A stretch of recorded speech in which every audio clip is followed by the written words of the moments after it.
Hey guys, it's Kugli again with another ROM review, and this time I've got the ExperienceOS based on Open Beta 26, and yes, that is Oreo from OnePlus team. So let's get started.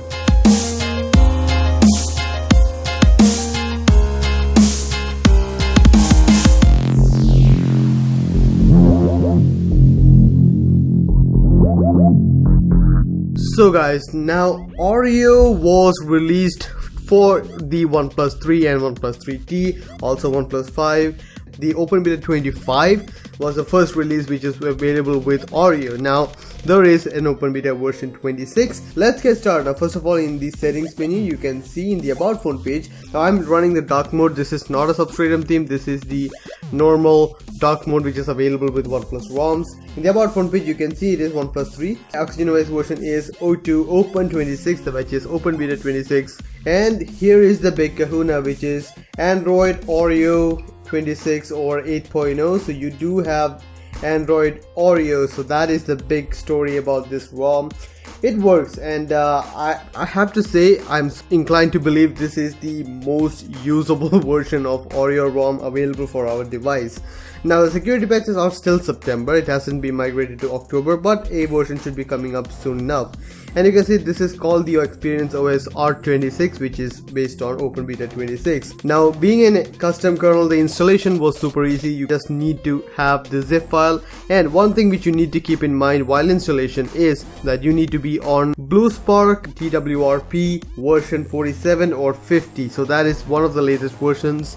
As of right now, V50 is the latest version. You need to be on that for having no issues in installing this ROM, so just keep that in mind. In typical OnePlus fashion, this is not a feature loaded ROM, but this is a very stable ROM, and to achieve that the features are a little bit cut off, but there are still features which are really cool to have. For example, like VoLTE can be enabled from outside. There is smart callback, which I really like in OnePlus ROMs. Alert Slider of course is working fully, there is no issues with that. Button customization is available, and this I did say this was one of the reason I chose to get stuck with Validus. Well, this ROM also has one. The reason menu customization is available, and back button customization is also available. Now gesture options are available, which is the screen of gestures, so you can have that. 3-finger screenshot is available, you can customize that. It is something which I'm really excited about. Also screen of gestures are something which are working, and that should work out really well. So you can see, this being a OnePlus ROM, every OnePlus feature, OnePlus specific features are working, and I am really excited to see that. The status bar option, you can enable battery custom style, so you have battery bar, battery circle, and also you can hide the battery. You can also have show battery percentage, which is pretty cool. Show the network display, but there is no customization for that, but that is hardly any surprising. Icon managers are available. If you don't want any of the icons which is available, then you can just disable that. Also, one of my pet peeves, VoLTE icon is available, and that is amazing. Now there is a font option which has been introduced by OnePlus in later ROMs in Open Beta for sure, and it's also available in here, so that's pretty cool. Display options, it does have a night mode, and you can customize the night mode as you. It does have screen calibration. If you are not happy with the colors of it, you can customize to sRGB, soft, and even a custom color, which can be colder or warmer depending on your taste. Now there is a theme option, so you have dark option, light option, which I will show you guys how it is. It is typical OnePlus stuff. If you have ever used a OnePlus style ROM, of course if you have used this device, you must have been on a OnePlus ROM for at least a day, so that is still there. You can customize the accent colors and all that, so that is available. You can customize that. The only thing is that the only thing which I find really cool is that you can even customize the accent colors in light theme. Also font size and display size can be customized. Auto screen display rotation can be enabled. Ambient display is available, and lift up display is really cool. I have been missing this in other Oreo based ROMs, and it is really cool. If you don't know what lift up display is, if you just take up the display, it will show up the active display and also the notifications you have with the battery life, which is really cool. I really like that. Apart from that, sound and vibration options, all of that is normal stuff, nothing special going on here. Location, it all works out really well. I have been able able to use maps, and the accuracy have been really spot on. It's something which I'm really excited about. That's really cool. Fingerprint scanner is available. It works out really well. It does have quick pay. Now there has been issues with quick pay. I mean, this is an open beta build, so you can expect a little bit of jitters here and there. There is app locker. You can use that if you want to. In the advanced options, you do have enable for pocket mode if you want to enable that. If you are having for some reason issues with that, you can just disable that, but do keep in mind battery life might be a little bit of an issue. It also has a gamer mode, so if you are familiar with open beta releases, it already has a gamer mode. This one also works out really well. Now in the developer options, you do also have DOS mode can be enabled or disabled if you are having issues with notification, which for some reason I'm really not sure why.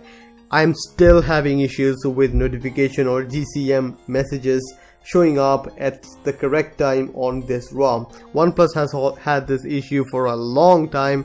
I'm still having that, and I'm really sad about it. That's one thing which makes me keep away from this ROM. So that's one thing. But if you want instant notification, you can disable those mode at an expense of battery life. It shouldn't be much of a problem, but on this ROM or on any OxygenOS ROM, I'm having an issue, so that ought to be corrected by now. Now, being an ExperienceOS ROM, ExperienceOS or a custom based ROM, it does come with an aroma installer where you can customize whatever is appearing.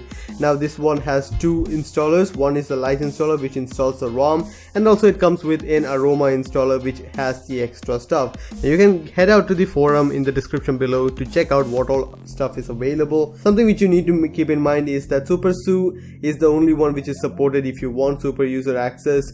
Magisk is not supported yet, so that is going to be a problem if you are someone who uses Magisk SuHide. But there is a SuHide option available with this one, which is in beta, so you can try it out. I haven't tried it out, but I don't really mind that. Apart from that, it also comes with Viper for Rise. I have been using it. It is amazing. I really like that. Also, it comes with Dolby Atmos selector thingamajig, so that's something there. I guess that should be it in the features section. As I've already said, OxygenOS ROMs have not been the feature powerhouse which the other ROMs are. But this ROM, being a custom ROM and being benefited with a customized touch to it, it works out really well. It works really well.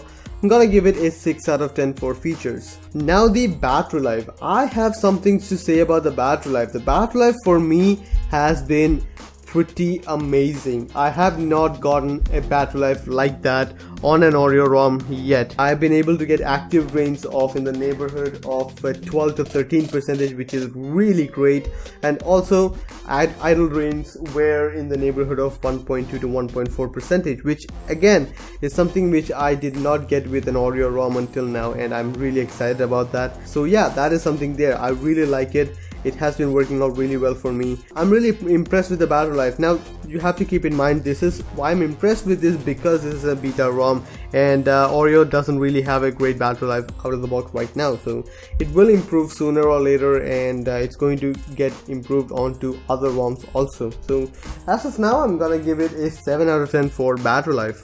Now the performance of the ROM. Now again, this is a OnePlus ROM, so you can expect a little bit of finagling here and there. This is what we have come to expect.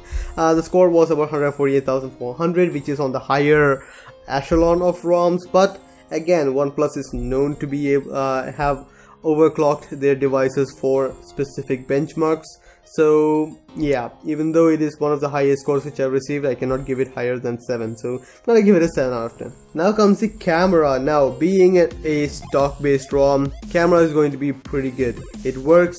There hasn't been any issues with it. It just works, so I'm pretty happy with that. I've even taken a full-on video review with this camera, and it has turned out really well. I have been using it. There has been no issues. Now also there is this shot on OnePlus and buy option which has been enabled that. So yeah, these are options available with the latest versions. It also has RAW support, so you don't have anything to worry about. It just works. Now I've also been using Gcam, and Gcam also works out as it should. No issues at all. For the camera, I'm gonna give it a 7 out of 10. Now the stability of the ROM. This is an open beta release. I didn't really have any issues with the stability of the ROM, but that is what I expect out of a ROM which has been given out by OnePlus team, so that may not say much. I'm gonna give it a 6 out of 10. Now the aesthetics of the ROM. Sadly, OnePlus has never supported OMS, but it does support, now most teams do have a OnePlus or OxygenOS specific thing that works out really well. That is available for Oreo. I don't really have any issues with that. Also, it does have dark mode and light mode, which works out really well. And something else which I have introduced, or I have taken a liking to, is picture-in-picture mode. I still haven't been able to get picture-in-picture in YouTube, but in maps it was working. Aesthetically, I'm gonna give it a 6 out of 10 because it gives me enough juice or enough option to change the appearance as I want it, so that's for cool. Yeah, now comes the overall experience, and I have to say I was pleasantly surprised with this ROM.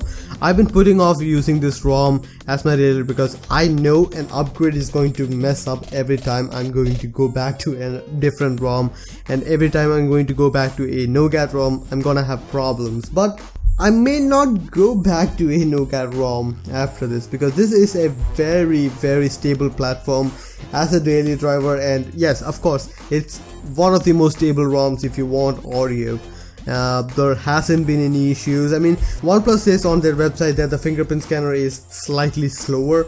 I personally cannot see a difference. It just works out really well. It is something which I am really excited to use, and I don't really say that much about a stock ROM. The only reason I get away from stock ROM is because stock ROMs are made for people who don't want to fuss around with the ROM. Just use the phone and just be happy with it. I'm not that kind of a person. I want to tinker around, but this open beta platform is great, and once Exposed is available for this, ooh-wee, this is gonna be a nice ROM to have. So yeah, that is there. I'm gonna give it an 8 out of 10 for overall experience. The only problem I have with this is that Magisk is not available. Well, that's just how it is. Let me show you guys a boot animation, which is, well, surprisingly unique, which I really like. So there is the boot animation for ExperienceOS version 26 R26 based on open beta. It's a nice fresh boot animation because every time whenever there is a stock based ROM, it's just a normal stock based ROM. So yeah, experienced by Jamal, who is the developer of this ROM. Awesome. So yeah, I guess that should be it about the ROM then. I've been using this, and I really don't have a reason to go back to any other ROM. It is stable. It is on Oreo, which is the latest version of Android. I'm fully set for that. It just works. The overall score, or the final score, is going to be about 6.71. I'm gonna give it a 6.8 because it has been a very good experience, and that is probably the highest score which an Oreo ROM has received yet. I have gone through maybe 4 or 5 Oreo ROMs right now, so that might say something. So yeah, I'm really excited about the future of Oreo on this one. I hope the other ROMs also take note from this ROM and get it faster to our devices. That's something which I'm really excited for. So yeah, I guess I'm interested about the ROM then. Hope you guys liked the video. Please share, subscribe, and like the video if you found it useful. See you guys next time. Bye.